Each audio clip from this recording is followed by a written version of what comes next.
This is Juan Brown at Nevada County Airport with a little more information on the forced landing of the Piper Cherokee at the intersection of Bitney Springs Road and the Rough and Ready Highway about 11 a.m. yesterday. The aircraft involved in the incident was a Piper Cherokee, similar to this aircraft behind me, a 4-seat low-wing aircraft single engine.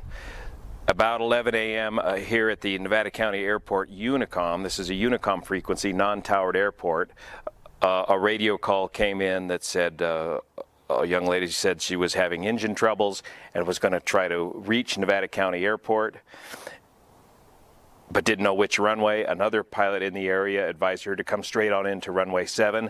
That's the runway straight in from the west.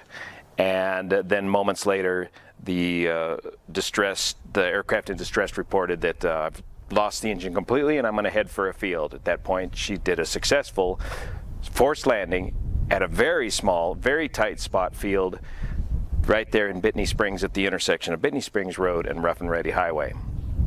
Typical landing speeds for these aircraft are about 50 miles an hour, and getting her stopped in 500 feet is no small feat. And the approach into this field required clearing tall trees and power lines to get her into this very tight spot.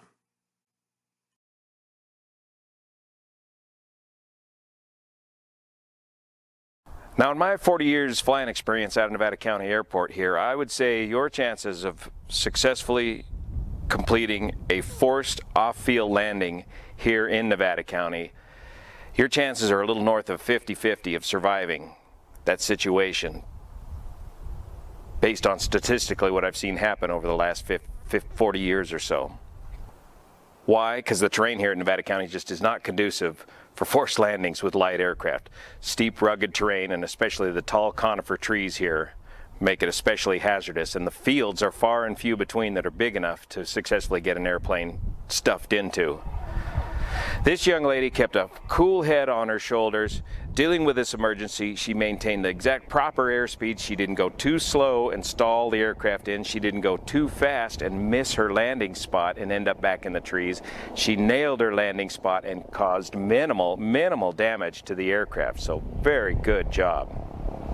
Now, an aircraft salvage company will be removing the wings from the aircraft and taking the aircraft out of the field there at Bitney Springs.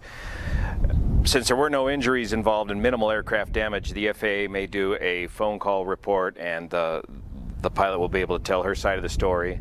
And hopefully they'll do an engine run and try to determine the cause of the engine failure. These engine failures on these single-engine aircraft are a very rare event. At this time, we don't know the identity of the pilot. She is not one of our local pilots here at Nevada County Airport. The aircraft is registered to a LLC in Camino, California. So again, hats off to this young aviator for handling this emergency so professionally, calm and cool. I hope she continues to pursue a career in aviation, because these are the exact kind of people we need for the future of aviation. See you here.